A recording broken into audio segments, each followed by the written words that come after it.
All right, welcome everyone. Happy Friday. We appreciate you joining us. My name is Dane Narbites.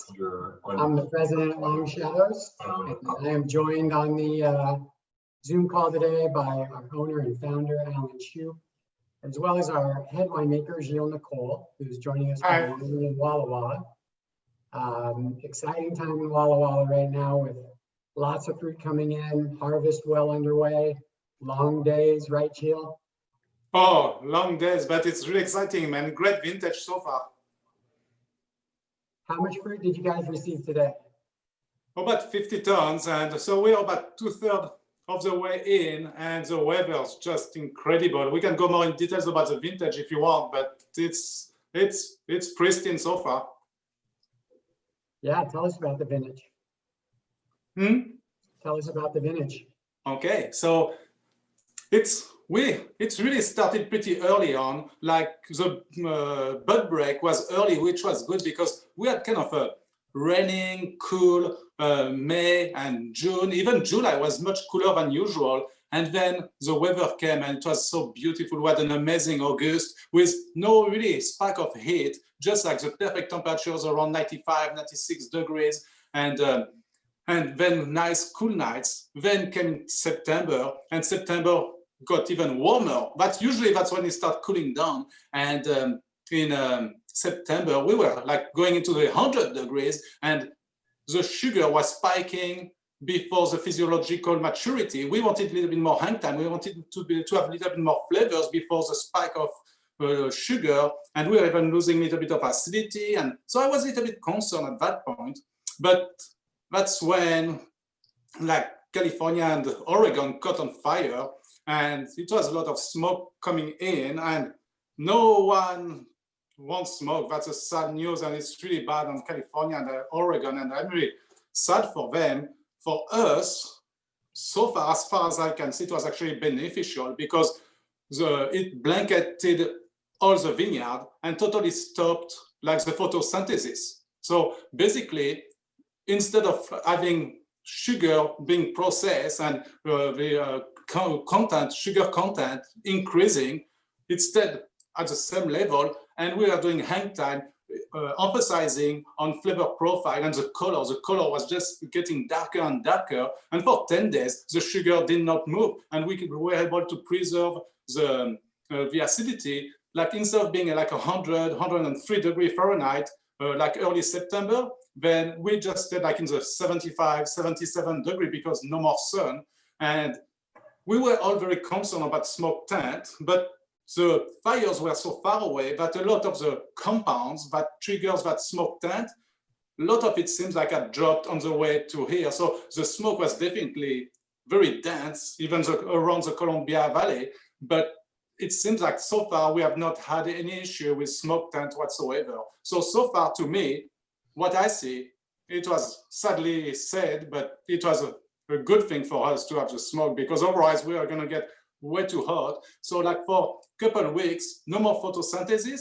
And we had an October, the month of October, like right now, I have never seen an Indian summer like this. The back season's been incredible. Like in October, weather in the high 80s, and everything got going again. And we have amazing concentration of flavors, intensity of color, and just quite incredible wine so far. Excellent. So the vintages that we're going to focus on today, the 2009, 2010, and 2011, all uniquely different. I mean, different growing seasons, different temperatures, obviously different compositions in the wines as well. So should be fun to compare and contrast as we taste through each of those. Before we get to tasting the wines, if you've joined us on the call before, there's a couple of setting changes that we suggest that you go with on your screens. The first one is if you go to the upper right-hand corner of your screen, you've got the option of either selecting gallery view or speaker view.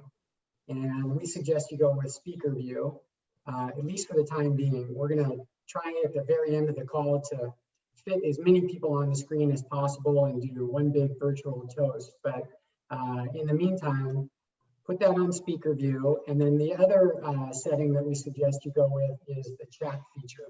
and that's down in the settings bar at the bottom of your screen. If you click on the chat icon, it should bring up a box. And in that box, you can type in questions. You can interact with the rest of the group, and most importantly, just give us your feedback on the wines. We'd love to hear your thoughts on each of the different vintages, what you taste, and the differences that you're able to detect.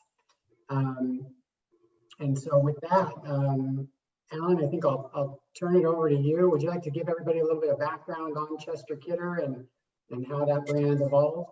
Sure, it'd be my pleasure. Before I do that, though, because smoke has been such a big issue, particularly with what has happened in Napa, I just want to, one point that Jill made is he said that we did get dusted. I was here during Mount St. Helen, and dusted had a very literal term. We didn't get dust, dust on the grapes. That's what I mean. He means that we had a lot of smoke in the air, and that's what caused the light to not get through. But it wasn't like you could dust the grapes. So just to clarify that, as you know, Napa Valley, one of our people in our group has suggested that maybe Napa Valley will lose 80% of its Cabernet. So a pretty sad situation down there, and we want to all do whatever we can to help them. In any case, Chester-Kidder, this particular wine I named before I left Saint Michel when I first had the idea that I wanted to do this. And the genesis of the name is that I lost my mother at a very young age. I was 11 years old, and she had a huge impact in my life. And when she left, my paternal grandmother kind of took over. So I decided to honor them by using their maiden names, Chester and Kidder, as the name of this wine. And it was my idea at the time that even though I don't qualify as a long shadow from one of the long shadows from a winemaking standpoint, I still wanted to have my own wine. And as soon as we brought all these phenomenal people in, it really was within the first 6 months to maybe a year and a half, where without exception, they were talking to me about how am I going to keep Jill? What, he is so critical. They just raved about him, his skills, the ease they had in working with him. He was willing to just, entertain any idea they had and search out more. And so I decided, he needs his own wine, and if he's not a long shadow, he will be. And so we turned Chester-Kidder over to Jill, and this became his wine. And it has a lot of Jill's personality and ideas and everything. We both wanted to make something different. We had this idea that maybe we could make a unique Washington red, and that's what we did. We can't technically refer to it as a Bordeaux because it has some Syrah in it. And so we call it a New World Red. And we'd love if it eventually be called Columbia Valley Red, because although I'll say this, that Augustin Huneeus, who started Contessa, and he was the one who created the name Meritage and actually gave it to the industry with the requirements that they could only use it if this is their number one, their highest grape, and at their highest price. But he also told me that if he had it to do over again, he would have added Syrah to the blend of Meritage. So we got there first, and so that's my big story about the wine and how it got going. And I think we should turn it over to Gilles now and talk about what he's done with it since then. Thank you very much, Alan, and I guess you guys did a good job at keeping me around because it's been 17 years now, and I just love it. And the Chester-Kidder, when you think about it, there's a lot of different varietals that can grow in the Columbia Valley. It's so diverse there, I love it. And that's why Long Shadows can come about, actually inviting international winemakers from different wine regions from around the world to make very different type of wine. That's because of that diversity that we find in the Columbia Valley. For Chester-Kidder, there's Cabernet Sauvignon, there's Syrah, there's Cabernet Franc, Petit Verdot, and these varietals all bring something special to the wine, different characteristic, like the Cabernet Sauvignon. We use Cabernet Sauvignon because it brings the structure, the backbone into the wine. And then when the Syrah is always spicy and dark, a beautiful color to it. And it's just going to bring that layer to the blend.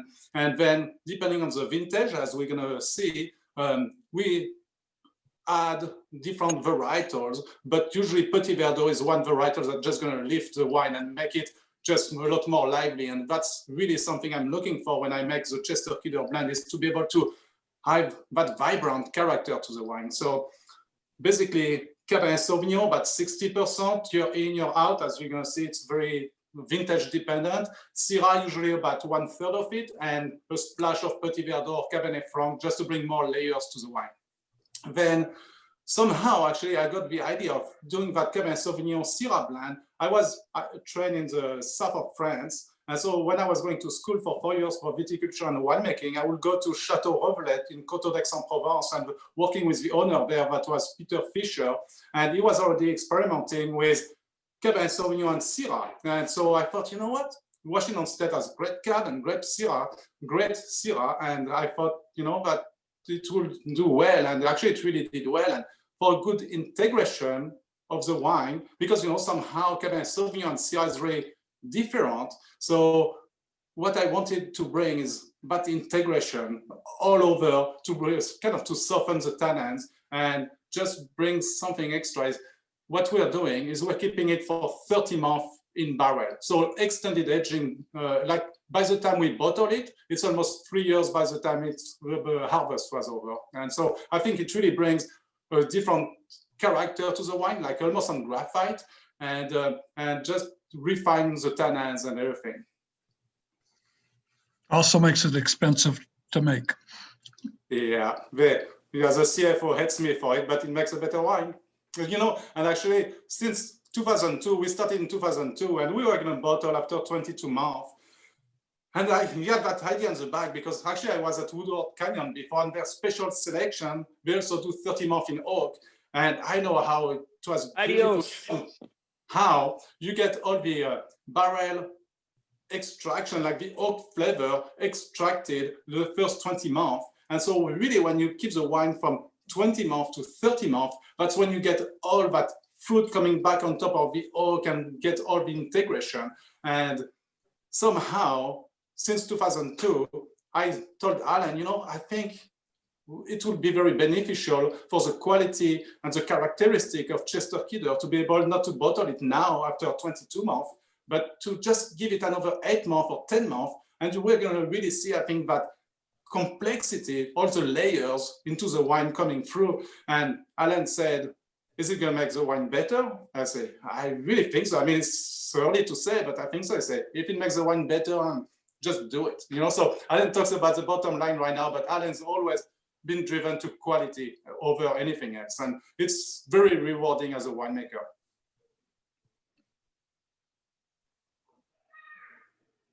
Right?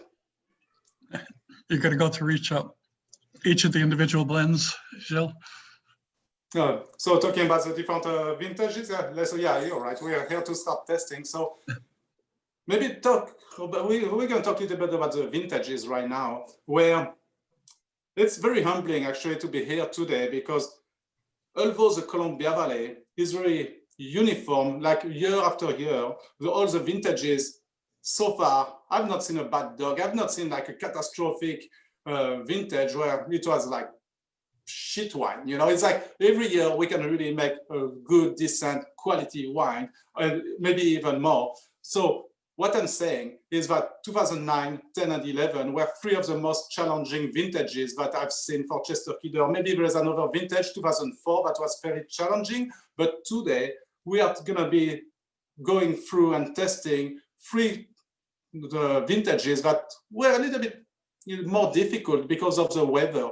Somehow, 2009, it was very slow at the beginning and raining, and we really got lucky in July, almost like this year, July and August, where we had the perfect weather, and the phenols, like the tannins, the color, really got a really good maturation going. And then September, we had a nice back season of September, and where the grapes just got matured, and we made very beautiful wines. But in October 10th, then we had a bad freeze, and we were just about done with the harvest. And actually, when I say that so far in the Columbia Valley, we have not seen a bad vintage, it could have happened like in 2010, because in 2010, it was such a cooler vintage that by the time we were just about to harvest, it was already into October. So if we had the frost of 2009, October 2009 in 2010, it would have been catastrophic. So it still could happen someday, but 2010, then we had a beautiful September and October. So it was really late to mature, to develop, but then we were able to harvest all the way up until November, which is really rare that I harvested the grapes in November, but we went all the way into November when we were harvesting the 2010 vintage. And then it got even worse. In the winter from 2010 to 2011, we had a bad winter freeze. So like in Washington State, and Alan can talk much more about it because it seems like it's not happening as frequently right now, but every 7 years or every 10 years, we knew that we would have the Arctic freeze coming down from the north and bring like really cold temperature. Well, in 2010, between the winter between 2010 and 11, we got a Arctic freeze where the temperature went down to like -10 or so and killed a lot of the vines. And so 2011 was already challenging to get into it. Plus, then it was a very cool vintage. And so it was, definitely a time where it was very important to be working so closely with the growers. In a year when it's nice and warm, somehow everything's going to get ripe. We have good flavor development into the grapes. But in a cool vintage, more challenging, we need to be able to work with our top growers, have really good sites, and where the relationship between the grower and the winemaker is going to be key. And basically, what's really hard is when to know that is going to be a cool vintage. And because you don't want to start opening the canopy and right after that getting really high heat units and get sunburn on the fruit. In the sun in eastern Washington can be really, really harsh. And if you open up the canopy to try to get more sun or more maturation on a cool vintage, then you can also get sunburn. So we really have to be conscientious about it. So we usually try to open up the canopy. I'm sorry, I'm getting geeky there. I don't know if everybody's with me, but I think it's really important to these three wines there. So we really open up the canopy on the east side, because the east side of the canopy, that's the morning sun, and we can get all the morning sun we can. It's when you're just waking up and it's nice, you're in the sun, and the grapes love it. Then sun goes over, and the west side of the canopy, the warmest time of the day in eastern Washington is like when it's about 5 o'clock, some 3, 4, 5. It's really when you can really get some sunburn going, and sunburns just cooks all the anthocyanins, like the color pigmentation.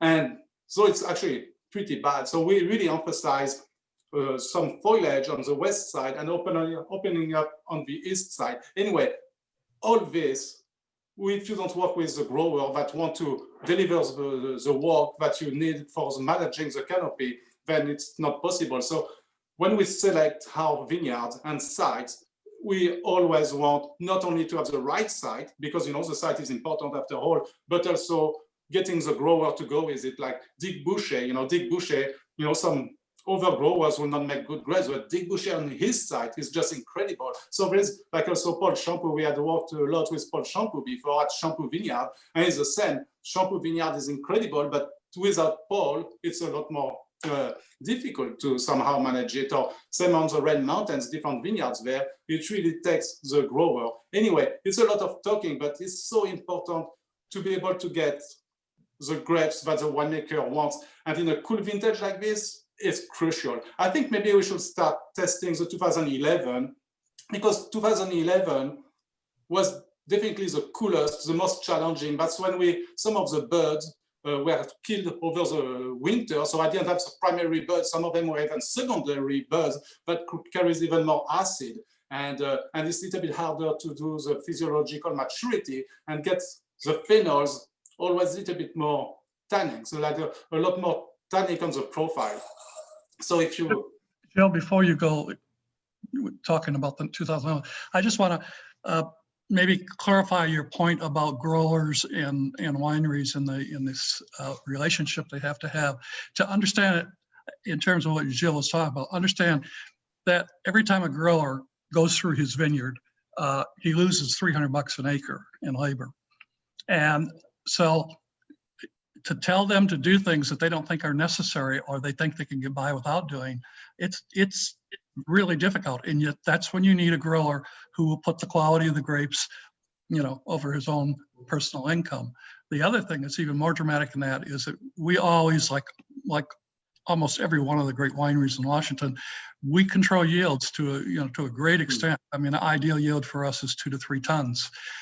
On a time when we aren't sure the grapes are going to get ripe, we want to drop more fruit. And so again, you can imagine a grower having to drop more fruit. So those are the times that you realize you have a real partner, when they make that sacrifice. And what we do in turn is the difference that we will pay for a ton of Cabernet grape in Washington. Many tons of Cabernet grape in Washington sell for under $2,000 or $2,000 a ton. We pay up to $6,000 a ton. That's our way of rewarding the growers, and it's worth it. Thank you very much. That's a very crucial point there, Alan. It's all that quality really starts in the vineyard. Like a lot of people say, we can see a good winemaker in a challenging vintage, and I hope it's true, but really a good winemaker without the right grapes is not going to be making good wine. So that's really true, Alan. And actually, what Alan didn't touch base on the yield of the grapes, to be very fair, because it needs to be a win-win situation. It needs to be a collaboration between the winemaker and the viticulture, the grower. So what we do to be able to drop a lot of grapes, go lower on yield, like in a cool vintage, you want the energy of the vines to try to mature less grapes. So we go low yield. So we do a lot of long-term acreage contract. So when the grower goes and drop half of the grapes to the ground, he's not losing any money. He's still making somewhat the same amount. It's just us that the price of the grapes goes up because we're still paying the same amount of acreage, yet we're getting less grapes. So, but it's just only fair because that's what we want as a winemaker, as a winery, to deliver to our customer like the best wine we can for the vintage. Yeah, he still pays the labor of doing it, but Jill is right. The good growers, we give acre contracts. That way, we're going to pay you. Let's say hypothetically, a lot of them are like $14,000 an acre. We're going to pay you $14,000 whether we get 1 ton or 3 ton. So that's, that makes it a lot easier for the grower to make difficult decisions. It's a collaboration for sure. And I think actually for today, we were, well, as I was talking about, let's start with the most challenging vintage, 2011, because 2009 we thought, oh, come on, that's the difficult vintage. Then came 2010 and we thought, oh shit, that's even harder. It's really have to be on top of it. And then came 2011 and that was even worse. So let's try 2011. And actually, I opened the bottle like an hour ago. I did not decant it, but I opened it. And from a kind of a more austere, tight flavor, I can already get a lot more raspberry. Very beautiful. It went from like bramble, kind of bramble leaf to me is when there's still some red fruit, but also some greenness little bit to it, but then it just opened up to just like pure red raspberry. I love that nose actually. At the same time, when you see the wine that keeps evolving for hours, evolving and evolving instead of falling down, you know that you have more time for this wine to age properly. So it's a great indication on the ageability of the wine, the potential for the wine to be able to age a little bit longer. And so you can see it's a little bit leaner on the mid palate. but a beautiful texture and just screams kind of more like some plum. You have juicy plum on the mid palate and your great structure and everything. It's just like towards the finish, you get a little bit more tannins, definitely firm texture on the finish, where really when you think about it, it's a little bit like Bordeaux. In Bordeaux, if we cannot drink a Bordeaux too young, things changes, but usually you have the acidity and the tannins. And if you have too many tannins that were not a little bit more unripe, not fully mature maybe because of a cooler vintage, then you have the acidity and the tannins and they clash together. So, it's like acid and tannins. It's going to make the wine more austere and a little bit on the finish, a little bit more just harsh somehow. In the other hand, for a wine to be able to cellar and stay in the bottle and just evolve in the bottle nicely, it takes acidity and it takes tannins. So that's why by 2011, if you have a couple bottles in your cellar, it's like, maybe you should keep it actually and forget it in your cellar. I think it's just going to get better and better and better. And actually, as you see, it's going to evolve over the evening, and it's already quite a bit more richer and a little bit brighter than earlier when I tried it. Earlier, I thought, oh, come on, that's really an austere guy. So I'm really happy where it's developing, actually. I have not tried it for a while, to be truthful. What do you think, Dan? The thing that always amazes me about these wines is the fact that they spend 2.5 years in barrel. That's a really long time in barrel compared to the rest of our wines only being about 18 months.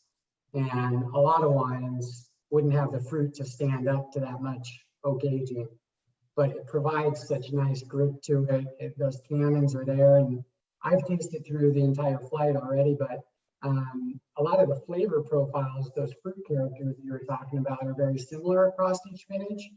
But the beauty of aging these wines, and the thing that I think most people will pick up on, is that grip starts to soften and you get a real velvety silkiness as you go from the 11 down to the 2009.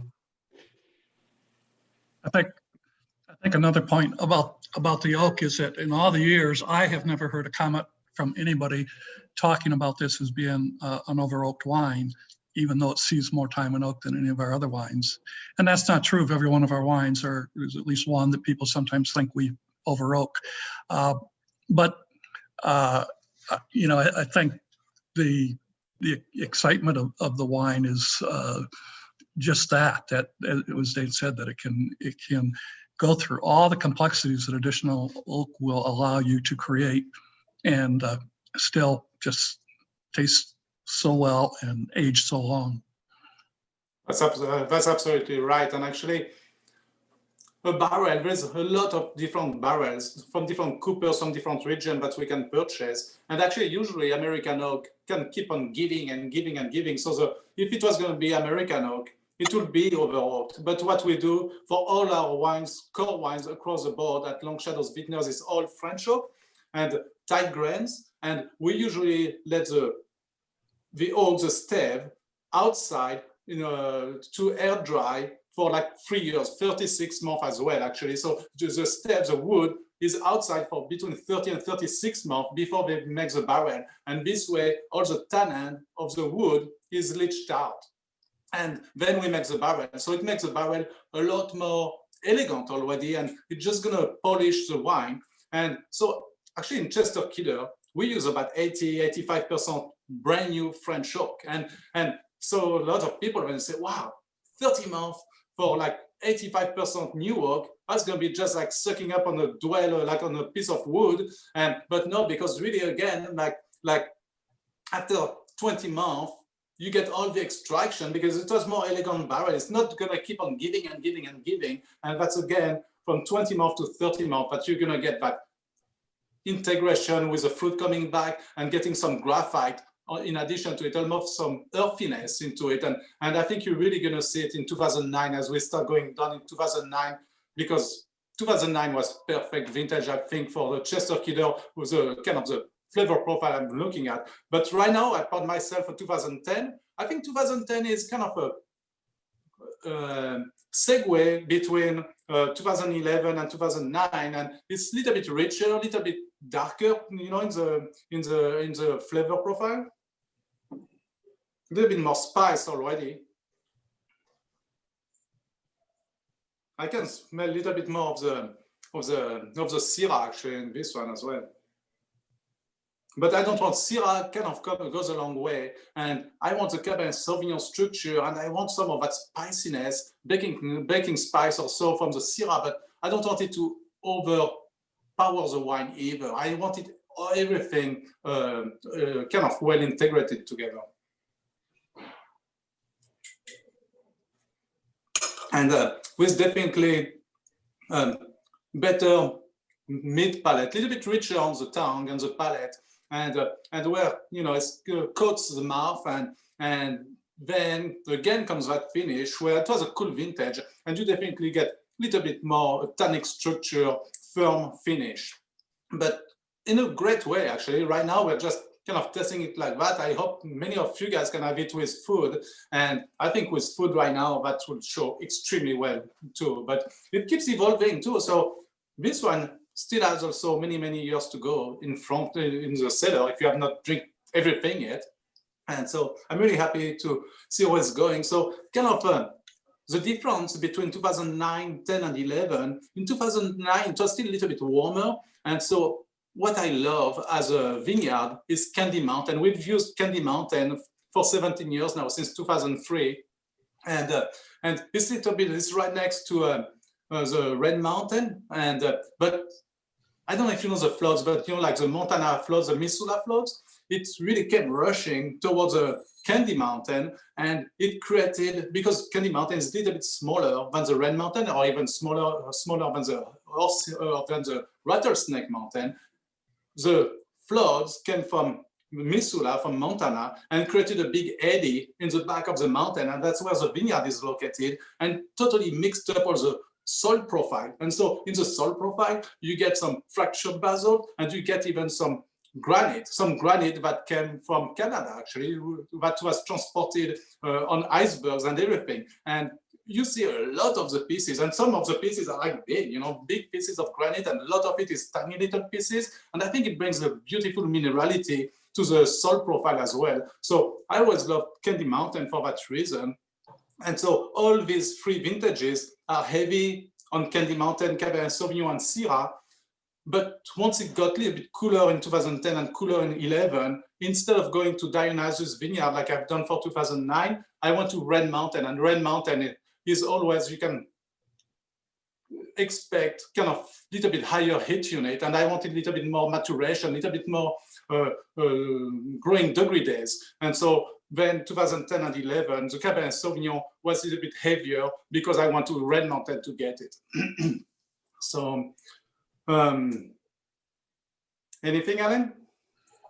Well, I'll just make one observation, which is that as Gilles goes through these wines and expresses his preferences and the notes that he's experiencing, what he smells, what he tastes, you would never put 6 wine experts in a room and ever have them agree on all of those things. Each one has a different palate, different sensitivities, different preferences, and so that oftentimes there'll be an argument between 6 on the same wine.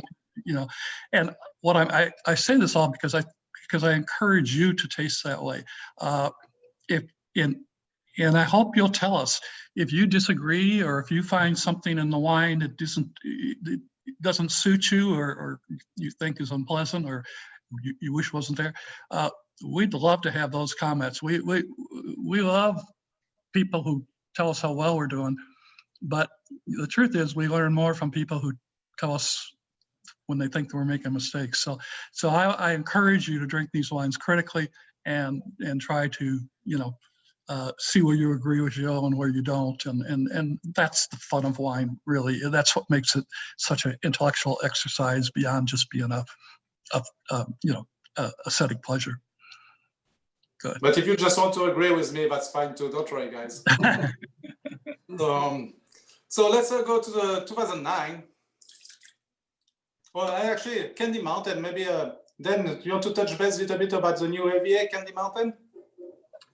Sure. So yeah, recently the newest AVA, also the smallest, right? I doubt Yeah, that. for sure. Yeah. It's by far the smallest. And Jill, you've been a fan of Candy Mountain since the beginning, obviously, and of course, both Cabernet and Syrah from there, and had certain characteristics that you were looking for and going into the Chester-Kidder, obviously a really warm site and primarily just one vineyard, whereas other AVAs consist of multiple vineyards. This is a very specific site, but kudos to you for identifying those characteristics early on and being a proponent and getting those contracts to secure that fruit in the early days. Yeah, thank you. And actually, we also get another varietal. It's also the backbone for Sangiovese that goes into Saggi as well. So Saggi gets a good amount of it too. Candy Mountain, when I came here in 1980, Candy Mountain wasn't planted. It was basically it was an orchard. From the halfway up the top to the entire northern back of it was an orchard, a very good orchard. And Walt Clore, who many people refer to probably correctly as the father of the Washington wine industry, who for 60 years was promoting our ability to grow viticulture, always had identified this vineyard to me as what he thought was the best vineyard in the state.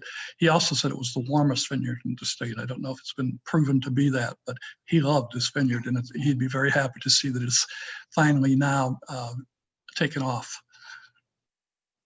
Yeah, for sure. No, it's a beautiful and always a good airflow too. It's located in a way where it's always a great airflow, so the fruit stays very healthy as well. So I'm on a 2009 right there, which was probably the easiest of all three. Somehow we really got lucky. I think that was a lucky vintage because it was late to get going. It was cool and wet, like in June up until July. And then July, August were just beautiful. September was incredible. And then we had that early frost. But so usually when you have an early frost at the end of the growing season and you have a late start with bud break, that's kind of a bad scenario. Usually it's like the perfect storm for not the perfect physiological maturity to happen. But 2009, I think we dodged the bullet in a perfect way. And I think it really shows a lot more darkness, rich character on the mid palate. And you can definitely see that it was a little bit riper, a little bit, the phenols were nicely ripe and made a wine that's a little bit easier to enjoy right now somehow. It doesn't have all these tannins. The tannins are more all together and very silky somehow.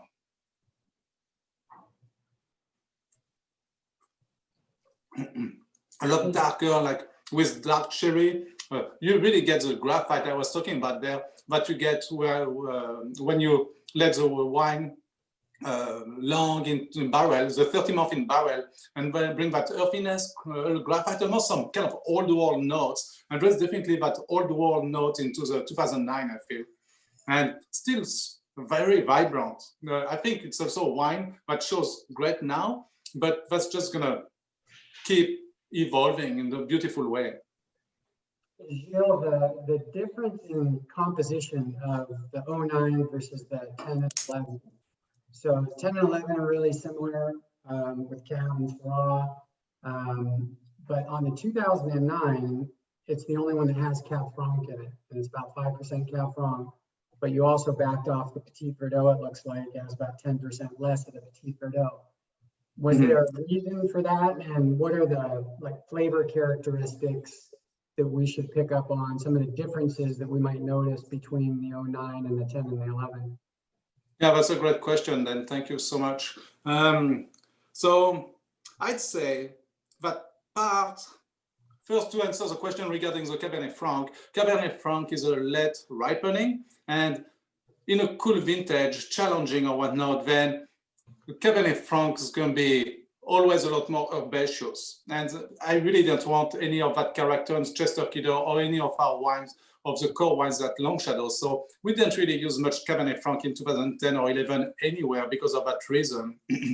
And I really, really like the Petit Verdot that shows Petit Verdot like this.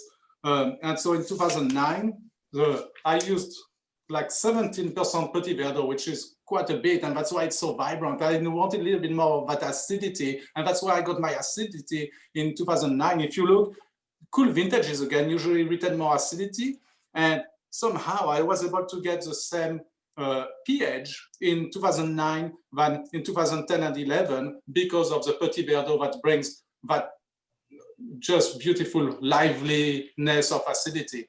And I could have tried to use also some in 2010 and 11, but already Petit Verdot showed a lot more acidity. But it's also when I wanted to be a little bit heavy on the grape sourcing on the Red Mountain to get more heat units, to get more maturation, physiological maturity. And I wanted a bit heavy on Cabernet Sauvignon to get that extraction there. And so then it was no Cabernet Franc, and I had to remove the Petit Verdot to be able to go a little bit higher on the Red Mountain. And that's one of the big assets in Washington State, is not to have only one vineyard. You know, and I love, it's very kind of sexy to have one little clos or one little block of wine that you're going to make your wine from, like in Burgundy or so. But you're really going to see year after year, year in, year out, a big fluctuation, differences from vintage to vintage, where in the Columbia Valley, if you have like different sites, and we usually get about 25%, 30% more grapes than necessary. So at the end of harvest, we can make the blend just the way we want. Then we're able to somewhat have a much more complete wine, where we're going to be able to have a little bit more richness if we're looking for richness or brightness of the fruit or acidity. We're going to be able to have a broader palette and character of the different lots that we have on the table when we do blending. And that's really important. And that's why each vintage is somehow going to be different. But in the other hand, sorry, I had to close that bottle. And in the other hand, year after year, you're going to see a better thread of characteristics. The wine style is going to be better year after year in Washington State, or at least when we make the wine like at Long Shadows, because we don't have only one vineyard. We really focus a lot more about the style and the winemaking. And it's not going to be always the same composition of varietals, not exactly the same vineyard, or not exactly the same composition, but the style is going to be much. You can really expect the quality to be closer year after year. Does it make sense? Yeah, makes sense. I really like the savory note that it gives the wine. I like to use the word herbal, but a lot of people immediately start thinking bell pepper and green notes, things like that. But it's more of a savory note to me that balances out a lot of that ripe fruit. So we have no trouble, up here with our climate and the temperatures getting all that sweet fruit. But I like the fact how Petit Verdot, Cab Franc, things like that can add some of that herbal savory note to the wine to keep it in balance. Yeah. So I have as we come closer to the end, when I went down to my cellar to pull out these three wines, I discovered I had a wine I didn't think that I still had, which was the 2002, the very first vintage of any wine that we made for Long Shadows. And Gilles made this wine. And so I thought, well, that will be fun. We only made 700 cases. Most of our older wines that are in our winery library, we count them by the amount of bottles we have. We seldom have even 10 cases, or in some instances 5 cases. But so I decided to try it, and I don't know if you can see it, but this wine now is 17 years old. And when the wines, Bordeaux or any wine gets this old, they usually start to get that nice little orange rim on them, which shows that they're aging, but it's not necessarily negative if you still have fruit and acid. But if you can see this has no orange rim. This is still bright red. I don't know if it's showing or not on the screen. I can't tell, but it's still, like a child. And the reason I bring it up is because I think the early criticism of Washington, even long before Long Shadows, was, yeah, wines are nice, but they won't age. And it was very common for wine writers to give our red wines 3 to 5 years, that kind of a number in terms, consume in 3 to 5 years. And now they're beginning to see that our wines can age with the absolute best of them. And so the question that many of you have asked us in our most common question we get, when should I drink it? And the answer, I think at this point is, you know, they're made such that they're approachable, you know, right after release, because we get soft tannins and the way, you know, the way we make the wines. But if you have the patience, the longer you wait, the better they're going to get and the more you're going to enjoy them. And I think, you know, we haven't had a wine yet that we thought was tired, maybe one. But in any case, that's an exciting thing. If you are collecting these wines, you can rest assured that they're continuing to get better. Yep. Gilles, a question came up on the chat line here. It's a great question from Catherine, saying, you know, with temperatures rising and climate changing quite a bit, does it change our selection process as far as where we're sourcing our fruit? Are we looking for higher elevation, and is it changing the composition, the mix of varietals that we're using in our wines? Mm-hmm. You know, I think over time, I think it's going to be important, and in the other hand, right now we can really handle it still by managing the vineyard, like I talked about with the canopy management is really important. And I think the vineyards, the location, the sites, we're going to evolve more, like planting more toward like the foothill of the Blue Mountain in Walla Walla, for example. And I think there's beautiful sites that still have to be planted. On the other hand, still now, we are still planting some of the harshest place in, for example, on Red Mountain. There's a beautiful vineyard being planted like on top of the Red Mountain, where it's going to be like really dry and hot and windy. And the grapes I've tested from there and the wines, they are just incredible. And so I think right now there's probably definitely a trend. I mean, it's, you know, there's definitely a trend happening, but right now we are, I think, still able to,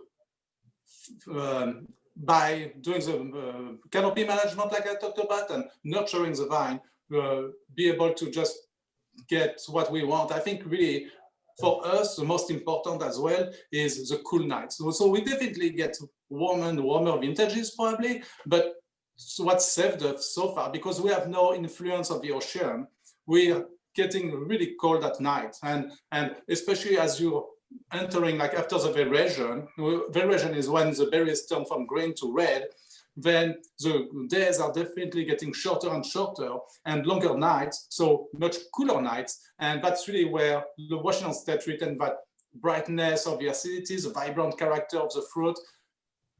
So far, I think I've seen where people have accessed new sites, like I talked about, a little bit cooler, but not everybody, and it's all good so far. So, and actually, what we didn't mention is the 2009 Chester-Kidder, which I think should be mentioned, you know, because I'm pretty proud of it. Is it was in 2012. It was selected by the White House to be at a dinner with the French president, and I think it was Obama. So maybe you can tell me exactly which president it was, but it was at a state dinner where they chose the 2009 Chester-Kidder to be the only red wine to be paired with a air-dried ribeye, and so. It was the president that nobody knew which girlfriend or wife he was going to bring. But it was a big issue because it was the first state dinner for many, many years with the French, and it was a big issue as to what wines they would serve. So when they picked our wine to be served, that was very, very exciting. Yeah. So basically what they wanted an American wine, obviously, to show the French president, but made from a French winemaker. So they looked in California, Oregon, and Washington State, and they came up with Chester-Kidder. So it was, you know, it's kind of fun tidbit to talk about. Do we have questions, Dane? I mean. Yeah, that was it for the most part. There was a question about 2010 sheep, actually, Gilles. Question was from Michelle, it looks like. If 2010 sheep reds in the cellar, when would you suggest opening it? You're talking 2010 Schupp? Correct.